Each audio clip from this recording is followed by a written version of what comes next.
Hi friends, బాగున్నారా? ఈ సంక్రాంతి పండుగ వస్తుంది కదా, అందుకని నేను అరిసెలు చేయబోతున్నాను. నేను ఈ గ్లాస్ తీసుకొని ఈ గ్లాస్ తోటి కరెక్ట్గా 1.5 గ్లాస్ తీసుకున్నాను.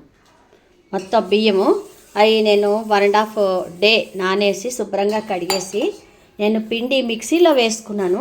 మిక్సీలో వేసుకుంటే చూడండి, నేను సాఫ్ట్గా వచ్చింది. మిక్సీలో కూడా వేసుకోవచ్చు. పిండి మార మనకు దగ్గరలో ఉంటే ఓకే, లేకపోతే మనం మిక్సీలో వేసుకొని చక్కగా ఇలా ఒత్తేసుకొని ఏదన్నా మనం కప్పేసి పెట్టుకోవాలన్నమాట, తడిబట్ట. ఇలా చేసిన తర్వాత కరెక్ట్గా ఈ గ్లాసు 1.5 తీసుకున్నాను నేను చెప్పాను కదా. ఈ గ్లాస్కి బెల్లం మాత్రం నేను 1.25 మాత్రమే తీసుకున్నాను. బెల్లం ఇదిగోండి, ఈ బెల్లం తీసుకున్నాను. ఈ గ్లాస్కి 1.25 తీసుకున్నాను. దీని తర్వాత ఇక బెల్లంని మనం శుభ్రంగా ఇలాగా పాకలో ఇలా కలుపుకుంటూ ఉండాలి. ఇట్లాంటిది కనుక పెట్టుకున్నారంటే మీకు పాక వచ్చిన తర్వాత బియ్యం పిండి వేసాక కూడా చాలా ఈజీగా మనం మూవ్ చేసుకోవడానికి ఈజీగా ఉంటుంది. ఇదిగోండి, ఇక్కడ వాటర్ ఇలా గిన్నెలో పెట్టేసి పెట్టుకుంటే ఆ పాకం మనం ఇందులో వేసాక లేత పాకం చూసుకోవాలన్నమాట. ఇదేమో యాలకుల పొడి. అవసరం అనుకుంటే మనం నువ్వులు కూడా కొద్దిగా, నువ్వులు ఇష్టం ఉన్న వాళ్ళు నువ్వులు కూడా వాడుకోవచ్చు. ఇదిగోండి, దానిలో మన పాక వచ్చాక బియ్యం పిండి యాడ్ చేసి తర్వాత మనం ఈ గీ ఉంది కదా, నేను జిఆర్బి గీ ఒక 2 స్పూన్లు అలా వేస్తాను.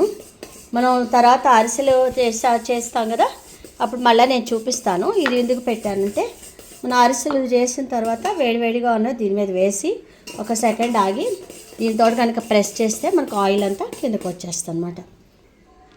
ఓకేనా? పాక వచ్చాక మళ్ళీ చూపిస్తాను. 1 మినిట్ వెయిట్ చేయండి. ఒకసారి చెక్కింగ్ చేసుకుంటున్నాం మనం. ఒకసారి చెక్ చేసుకుందాము పాక ఎలా వచ్చిందో.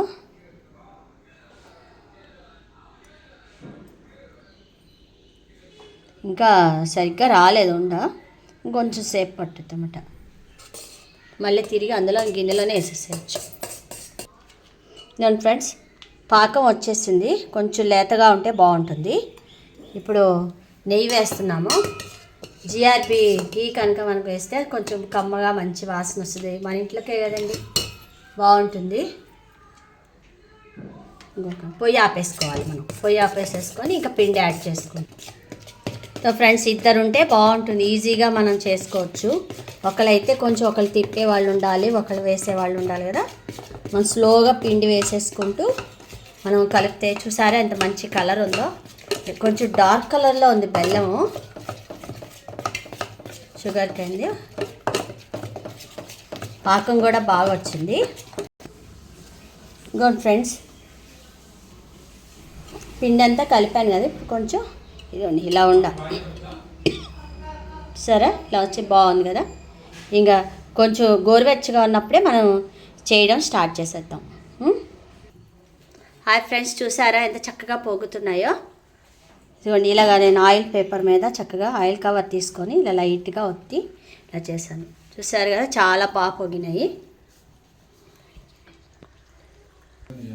ఫ్రెండ్స్, ఇట్లా మనం దాని మీద ఇలా వేసుకొని అంటే ఒక నిమిషం కొంచెం లైట్గా ప్రెస్ చేసుకోవాలి. ప్రెస్ చేసి తీస్తే చూసారు ఎంత బాగా ఆయిల్ అంతా కూడా బయటకు వెళ్ళిపోతుంది. ఇదిగోండి, ఇట్లా వస్తే అరిసె.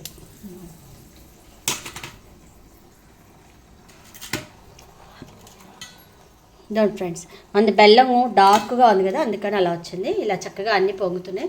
కొంచెం ముందుగా తీసేస్తే బాగుంటుంది. Thank you. హ్యాపీ సంక్రాంతి.